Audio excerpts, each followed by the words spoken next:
सब गोटे के प्रणाम। मैथिली मेडिटेशन में एक बेर फेर सबके स्वागत अछि। कहै छै जे दोसर से मिलनाइ बहुत आसान छै, किंतु अगर किछ मुश्किल छै तऽ अपना आप से मिलनाइ। मित्रगण, हम सब अपन खुशी के, अपन संपत्ति के बाहर ढूंढैत रहै छी, बिना ई जानने कि सबटा ज्ञान, सबटा संपत्ति, सबटा संपदा तो अपना अंदरे मौजूद है।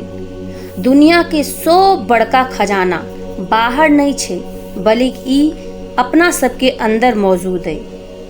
आर ध्यान के अभ्यास से हम सब एक बेर फेर एकरा प्राप्त कर सकै छी। ओई संपदा के, ओई ज्ञान के, ओई खजाना के एक बेर फिर से अपना सब प्राप्त कर सकै छी। त मित्रगण, अहाँ के एकटा गाइडेड मेडिटेशन करायब आब हम। ई ध्यान बुद्ध ध्यान छै, आनापाना मेडिटेशन। साइंस आई ई प्रूफ कऽ देलकै ये कि ध्यान के अभ्यास से अपना सब तनाव दूर कऽ सकै छी। अपन सबके अंदर जे आइ काल्हि के स्ट्रेस, एंजाइटी, डिप्रेशन सब के अंदर मौजूद भऽ चुकल छै, ओ ठीक भऽ सकै छै। हमर सबके स्वास्थ्य मेडिटेशन से ठीक भऽ सकैए। हम सब धनवान भऽ सकै छी, हमर सबके याददाश्त बढ़ि सकैए, हम सब पर्सनैलिटी के इम्प्रूव कऽ सकै छी। आर जे किछ हम सब इमेजिन करै छी ओ हम सब आसानी से, बहुत सहजता से प्राप्त कऽ सकै छी। तो चलू ध्यान करै छी। कोनो एहन जगह के चुनाव करी जतऽ 15 मिनट अहाँ के कियो डिस्टर्ब नहीं करे। कुशन पर पालती मार कऽ बैसू अथवा कोनो कुर्सी पर बैसू। ध्यान रहे रीढ़ के हड्डी एकदम सीधा हेबाक चाही। अपन दुनू हाथ के अपन दुनू जांघ पर राखू और कोमलता से अपन आँख बंद करू। आब अहाँ अपन अंदर के यात्रा के लेल एकदम तैयार छी। एक बेर अपन आँख के खोलू और सामने दीवार पर कोनो एकटा पॉइंट पर अपन फोकस लगाओ। अहाँ चाही तऽ पलक झपका सकै छी।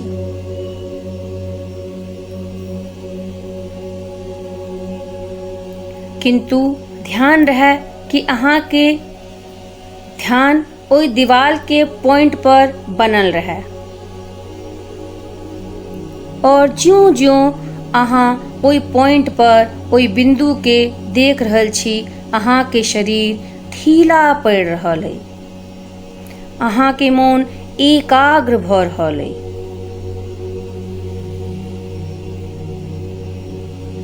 सहजता के साथ, आनंद के साथ अहाँ ओई बिंदु के देखैत रहू और धीरे धीरे अपन आँख बंद करू।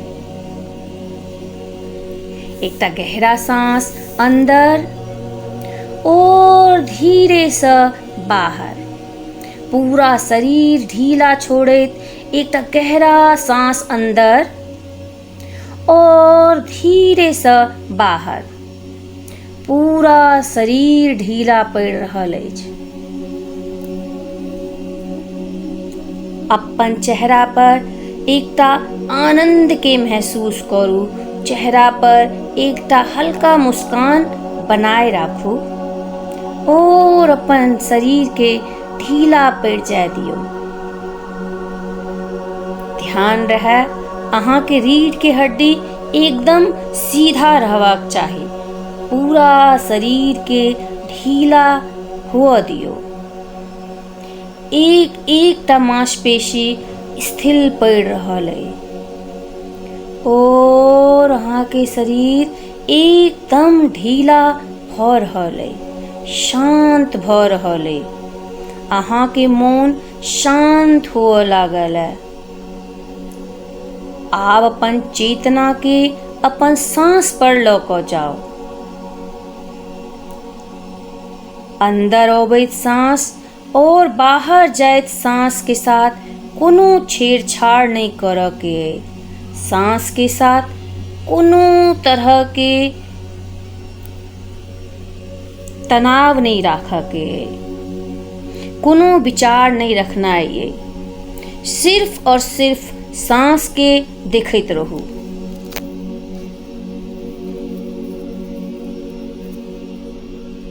अहाँ के मोन बार बार भटकत, किएक अहाँ के लेल ई अभ्यास एकदम नया है। किंतु एहि बात के परवाह नहीं करऽ के। जेना जेना अहाँ के अभ्यास, जेना जेना अहाँ के मोन भटकत, सहजता से ओकरा अपना सांस पर लो आनू। सांस के देखते रहू। अंदर आबैत सांस और बाहर जाइत सांस के एकटा दर्शक के जकां, एकटा विटनेस के रूप में ओकरा देखू। सांस की गति के बदल के कोनो कोशिश नहीं करो के। गति के तेज या ढीला नहीं करवा के। सिर्फ अपन सांस के विटनेस बनू। अपन सांस के देखते रहू। बुद्ध कहै छथिन कि पास्ट या भूतकाल बीत चुकल छे। अपन ध्यान के भविष्यों में नहीं लऽ कऽ जाओ, किएक ओतऽ बहुत चिंता छे। अपन ध्यान के सिर्फ प्रेजेंट मोमेंट में लगाओ। और यह शांति के रास्ता छे। अपन सांस पर फोकस बनेने रहू। सांस के साथ एक भऽ जाओ। एहि विश्व के सबटा ज्ञान अहाँ के अंदर समाहित है। आर ओकर रास्ता अहाँ के सांस छे। चाहे पुराण हो या कुरान हो, एकर रचना इंसान के अंदर होई छे। इंसान के अंदर के जे दिव्य शक्ति छे ओ एकरा बाहर अनलकैया। अभ्यास के सहारे। अभ्यास के सहारे न सिर्फ हम सब अपन बीमारी के कम कऽ सकै छी, बल्कि अपना सब एकटा आध्यात्मिक ऊंचाई के सेहो हासिल कऽ सकै छी। अपन अंदर के सबटा नेगेटिव विचार के डिस्ट्रॉय करू। अपन अंदर के सबटा ज्ञान के जगाओ। सिर्फ अहाँ और अहाँ के सांस। आँख नहीं खोलऽ के छै। अगर अहाँ के मोन भटक जाए तो वापस ओकरा सिर्फ अपन सांस पर लाओ। कोनो हठ नहीं करऽ के छै। सांस के साथ कोनो लड़ाई नहीं करऽ के छै। अहाँ एहि धरती पर अपना आप के जाना के लिए ले लिया, खुद से मिलऽ के लिए ले लिया। अहाँ सबसँ तऽ बाहर मुलाकात कऽ लै छी, किंतु अहाँ अपना से मुलाकात के लेल किछ नहीं करै छी। आइ ई मौका अइ कि अहाँ के अहाँ से खुद के मिलऽ के अइ।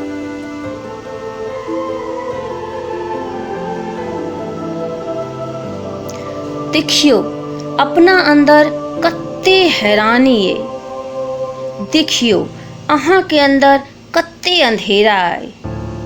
देखियो अहाँ के अंदर कते अव्यवस्था है, कते डिसपॉइंटेशन है।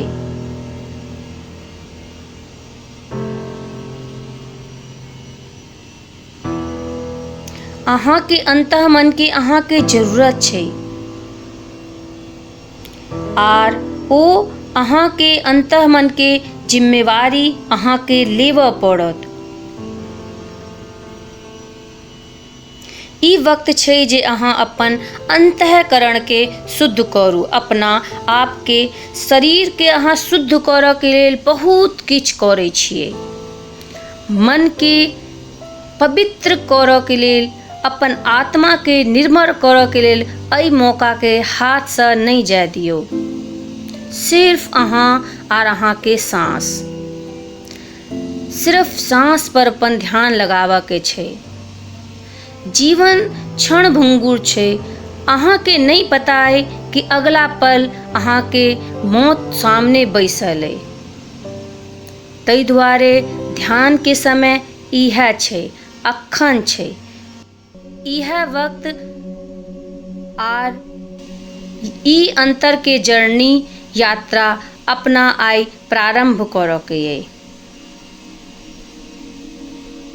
अहाँ के ई अभ्यास रोज करवा के है। अगर अहाँ चाहबै तो अहाँ निश्चित तौर पर एकरा कऽ पेबै। अपन सांस के साथ बनल रहू, सांस के साथ कोनो छेड़छाड़ नहीं, कोनो मंत्र नहीं, कोनो भावना नहीं, कोनो टेंशन नहीं, कोनो सोच नहीं, सिर्फ अहाँ आर अहाँ के सांस।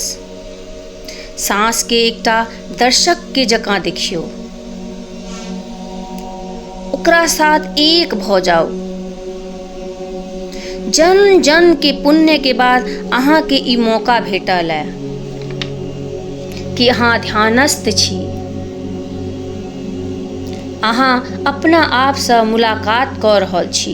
एहि मौका के हाथ से नहीं जाय देवऽ के छै।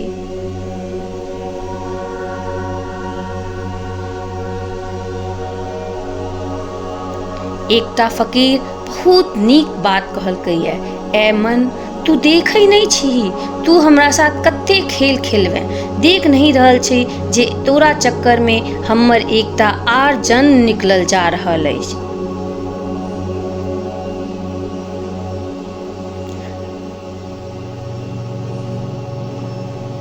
आर अखनो हमरा पैसा में, सुख में, खुशी के छाया में उलझेने छै तू। आई मौका आई कि ज्ञान के कैंची से आई जाल सबके आई यहाँ काट दियो। अपना आप के सिर्फ ध्यानी बनी, ज्ञानी बनी, सिर्फ अपन सांस के देखू, सांस के विटनेस बनू। सांस के साथ कोनो हट नहीं। अगर अहाँ के मन भटक रहल है तो ओकरा भटका दियो। सिर्फ अहाँ के जखने मन भटके ओकरा अपन सांस पर लो आनियो।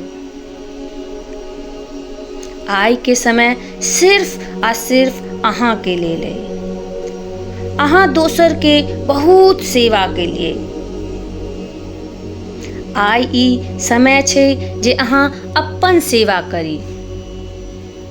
बस अपन सांस के साथ बनल रहू, अपन अंदर फूट रहल आनंद के लहर के देखू और ओकर साक्षी बनू। जई आनंद के और खुशी के अहाँ बाहर ढूंढ रहल छी, ओ तो अहाँ के अंदर मौजूद है, ओ तो बाहर छैहे नहीं। तही दुआरे तो अहाँ के सिर्फ हर जगह धोखा भेटल है। आब ई वक्त छै बाहर आबऽ के। आब अपन दुनू हथेली के अपन दुनू आँख पर राखू और ई संकल्प लिया कि आब चाहे हम खाना खाई कि नहीं खाई, लेकिन कनी न कनी वक्त हम ध्यान में जरूर लगाएब, कम से कम 12 या 15 मिनट। ई अभ्यास बहुत जरूरी छै। आ यकीन मानू ई 12 से 15 मिनट अहाँ के जिंदगी के एकदम बदल देत।